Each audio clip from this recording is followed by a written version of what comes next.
Into pin చూపించడానికి వచ్చిన. ఇప్పుడు ప్రధాన నిందితుడు బాలాజీ దగ్గర నేను పదే పదే చెప్పిన, తమ్ముడు కానీ నేను కానీ రఘు కానీ, బాలాజీ ప్రధాన నిందితుడు. బాలాజీ దగ్గర ఉన్నది మధు దగ్గరికి వెళ్ళి వీళ్ళు ఎవరెవరైతే ఉన్నారో మంగ్లీ మీకు ఒక మాట చెప్పింది. ఏమని చెప్పింది? నా ఫ్యాన్ దగ్గర నేను ఇంటికి పోయినా అన్నది. ఇప్పుడు మీరు మీడియా వాళ్ళందరూ అసలు మిర్యాలగూడ ఎక్కడ, మాల్ ఎక్కడ, ఇది సింగిల్ రోడ్ మీరందరూ చూస్తున్నారు. మీకు ఇట్లా వివరించుకుంటూ పోవడానికి అని చెప్పేసి బాధితుల దగ్గరికి వచ్చిన. ఒకసారి బాలాజీ ఇంటిని ఈ విధంగానే డబ్బులు ఎవరైతే ఇచ్చినప్పుడు ఒక అతను చనిపోయినప్పుడు తన ఇంటిని ఏ విధంగా కాల్చి పగలగొట్టారో మీ మీడియా వాళ్ళు మొత్తం చూసుకోండి. మనం ఇక్కడ నుంచి ప్రతిదీ మీకు వివరించుకుంటూ పోతాం. ఒకసారి చూడండి.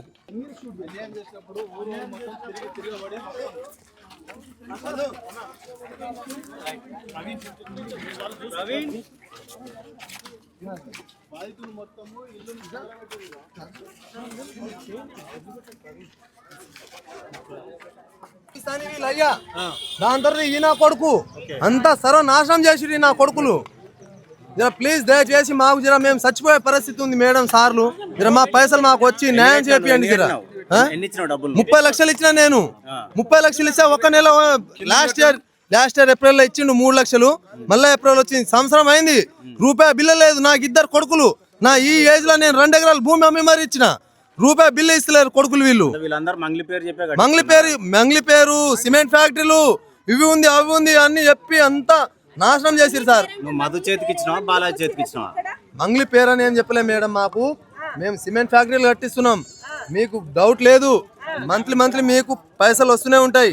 ఒక రోజు అటు ఇటు అయిపోతుందేమో కానీ మీ పైసలు మీకు ఇస్తాం, కంపల్సరీ వస్తుంది అని చెప్పి మొత్తం మంత్లీ ఎవ్రీ మంత్ లో మీ అకౌంట్ లో పైసలు పడుతుంది. లేదంటే క్యాష్ ఇస్తాం ఇంటికి వచ్చి, లేదంటే మేము పిలిచి ఎక్కడో అక్కడ రోడ్ మీద అయినా మీ క్యాష్ మీకు ఇచ్చేస్తాం, కార్లో కూర్చోబెట్టుకోని అని చెప్పి పైసలు తీసుకొని మొత్తం సర్వనాశనం చేసి మేడం మేము చచ్చిపోయే పరిస్థితి ఉంది. ఇప్పుడు 2 ఎకరాల భూమి మా తాతల నుంచి 6 తరాలు భూమి అమ్మి మరి ఇచ్చిన 2 ఎకరాలు.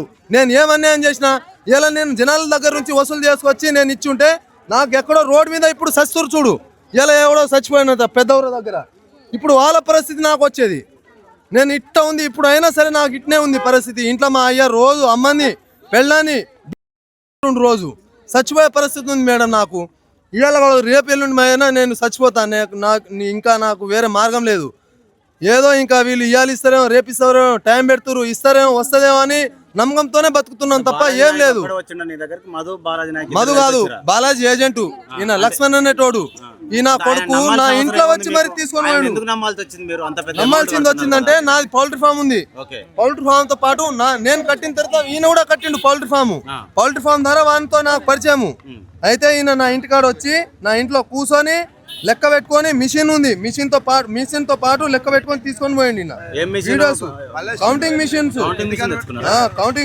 ఏవో వీడియోస్ ఉన్నాయి, అన్ని ఉన్నాయి వీడియోస్ క్లారిటీగా.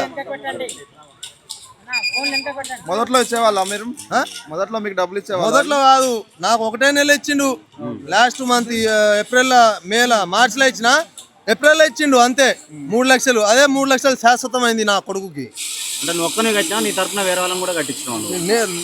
నాది ఒక్కనే హౌస్ లో నోడు చేస్తుండు, భూమి పోయిందని మా నాయన చేస్తుండు, చచ్చిపోయే పరిస్థితి ఉంది. నా కొడుకులేమో వాని దగ్గర పైసలు 12-20 కోట్లు ఉంది పైసలు, కానీ వాడు జీకట్లేడు, ఇస్తలేడు. మరి మీకు ఎప్పుడు తెలిసింది మరి మోసపోయినామని? అప్పుడే ఇంకా మే నుంచి తెలిసిపోయింది. అంటే ఇప్పుడు ఇంటిని కొంతమంది కాలబెట్టారు కదా, లోపల కాలబెట్టిరంటే అప్పుడు చచ్చిపోయిండు. అంటే మీ అందరు గ్రామస్తులు కలిసి బాధితుడు చచ్చిపోయిండు. బాధితుడు చచ్చిపోతే ఇచ్చిన వాళ్ళు మిగతా వాళ్ళు వచ్చి కాలబెట్టిరు, ఆ గ్లాసులు పలగొట్టిరు, అంతా గందరగోళం చేసిరు. ఇంట్లోనే పెట్టి ఆ శవాన్ని ఇంట్లో పెట్టి కాలుదామని అనుకురు, కానీ పాపం వేయలేదు. ఆ పోలీసు వాళ్ళు వచ్చి అంతా దౌర్జన్యం చేస్తురు.